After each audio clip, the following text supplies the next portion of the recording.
warahmatullahi wabarakatuh. Waalaikumsalam warahmatullahi wabarakatuh. Alhamdulillahilladzi syahrul rajab syahrullah, syahrul syaban syahrul ramadan syahrul umati. Asyhadu an la ilaha illallah wahdahu la syarikalah wa asyhadu anna Muhammadan abduhu wa rasuluhu la nabiyya ba'dah. Pertama-tama, mari kita panjatkan puji serta syukur kehadirat Allah Subhanahu wa taala atas izinnya kita sampai di bulan Syaban ini, di mana bulan Syaban ini sebagai pintu gerbang menuju bulan suci Ramadan. Salawat serta salam semoga senantiasa tercurah kepada baginda Nabi Muhammad Sallallahu Alaihi Wasallam beserta keluarga, para sahabat, dan kita sebagai pengikutnya hingga akhir zaman ini. Nah, pertama-tama aku pengen nanya ke teman-teman semua, di bulan Rajab kemarin siapa yang puasa? Aku. Nah, kalian tahu gak sih puasa di bulan Rajab kemarin itu ada hadis riwayatnya dari Imam Al-Baihaqi dalam kitab Syu'abul Iman yang terdapat diriwayatkannya sesungguhnya di surga ada sebuah sungai yang namanya Rajab. Airnya lebih putih daripada susu dan lebih manis daripada madu. Barang siapa berpuasa 1 hari di bulan Rajab, maka Allah akan memberikan minum dari sungai tersebut. Itu hadiah dari Allah untuk kita yang telah puasa di bulan Rajab itu. Selanjutnya, banyak dari kita nih yang sering kali antusias menyambut bulan suci Ramadan itu sangat tinggi. Namun banyak juga seringkali di antara kita yang lalai di bulan Syaban maupun di bulan Rajab kemarin. Rasulullah SAW pernah bersabda dalam hadis riwayat An-Nasa'i, bulan Syaban adalah bulan yang banyak dilalaikan manusia antara Rajab dan Ramadan. Padahal pada bulan itu amalan-amalan diangkat kepada Tuhan semesta alam. Aku ingin amalanku diangkat saat aku sedang berpuasa. Bayangkan teman-teman, Syaban adalah waktu di mana laporan tahunan. Kalian tahu gak sih di bulan Syaban itu ada namanya buku tahunan. Jadi buku tahunan kita bakal dikasih ke Allah pada bulan Syaban ini. Nah, amal kita disetorkan ke langit.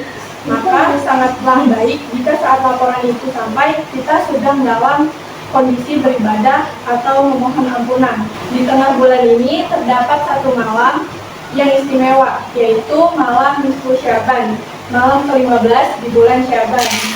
Mengapa malam itu begitu penting? Dalam hadis sahih yang diriwayatkan oleh Imam Ibnu Hibban dan At-Tabrani, Rasulullah SAW bersabda, Allah memperhatikan hambanya pada malam itu, pada malam nisfu Syaban. Lalu dia mengampuni seluruh makhluknya kecuali 2 orang. Siapa dua orang itu? 2 orang itu orang yang menyekutukan Allah atau orang musyrik. Yang kedua, orang yang bermusuhan atau pendeki. Malam ini adalah malam maghfirah, pengampunan massal. Allah membuka pintu maaf seluas-luasnya, namun ada penghalang yang sangat berbahaya, yaitu penyakit hati. Nah, buat teman-teman nih yang masih punya dendam sama seseorang, punya dendam sama temennya, atau di masa lalunya punya masa lalu yang membuat kalian merasa gak enak hati sampai kalian benci sama orang tersebut, sebelum malam nisfu Syaban, nanti kalian maafkan orang tersebut agar pada saat malam nisfu Syaban ampunan kita diterima oleh Allah dan buku laporan kita itu menjadi buku laporan yang ditutup dengan kebaikan.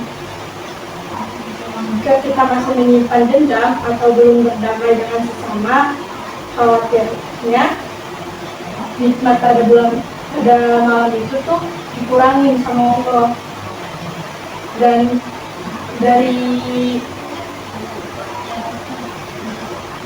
dari Imam Syafi'i berkata, telah sampai riwayat kepada kami bahwa sesungguhnya doa yang dikabulkan adalah pada 5 malam. Yang pertama pada malam Jumat, yang kedua pada malam Idul Adha, yang ketiga pada malam Idul Fitri, yang keempat pada malam pertama bulan Rajab. Kemarin kita sudah lewatkan siapa yang berdoa pada malam pertama bulan Rajab. Itu bertepatan dengan malam tahun baru. 1 hari setelah malam tahun baru. Siapa yang doa di bulan Rajab. Gak ada. Dan yang terakhir itu pada malam nisfu Sya'ban. Nah, yang kemarin bulan Rajab 1 Rajab pada doa. Nah, diusahain di malam nisfu Sya'ban ini kita berbanyak doa, banyak sholawat, istighfar. Biasanya itu kita membaca istighfar, sholawat, dan membaca surah Yasin itu pada malam nisfu Sya'ban pas maghrib. Jadi aku mau ngajak teman-teman semua buat nanti di malam Selasa jangan lupa kita untuk membaca surah Yasin sebanyak 3 kali, membaca istighfar banyak-banyak, beserta sholawat. Mengapa sih kita harus membaca surah Yasin 3 kali? Sebagai ikhtiar beribadah dan berdoa kepada Allah SWT. Biasanya dilakukan setelah maghrib. Tiga bacaan tersebut diniatkan untuk memohon. Yang pertama, untuk panjang umur dalam ketaatan. Yang kedua, rezeki yang halal dan berkah. Yang ketiga, keteguhan iman atau husnul khotimah. Dan yang ketiga, yang tadi kan membaca istighfar, sholawat, dan membaca surah Yasin. Selanjutnya, memperbaiki hubungan sesama manusia. Nah, anggaplah Sya'ban ini sebagai masa pemanasan bagi kita. Jika kita tidak dimulai berlatih puasa, tilawah, dan tahajud di bulan Sya'ban, maka kita akan merasa kaget dan berat saat memasuki Ramadan. Nisfu Sya'ban adalah pengingat bahwa waktu itu tinggal sedikit lagi. Nah, kan di malam nisfu Sya'ban itu sebenarnya sebagai pengingat bagi kita. Makanya setelah malam nisfu Sya'ban itu kita sudah tidak boleh dibolehkan untuk puasa. Sebenarnya boleh-boleh saja. Hanya kalau misalkan kita puasa nantinya di bulan Ramadan kita bakal kaget atau kita malah drop sakit karena sebelumnya kita puasa. Makanya lebih baik udahan puasanya di bulan tersebut setelah malam nisfu Sya'ban. Marilah kita gunakan sisa bulan Sya'ban ini khususnya di malam nisfu Sya'ban untuk bersimpuh di hadapan Allah, menangislah atas dosa-dosa kita, lembutkanlah hati kita.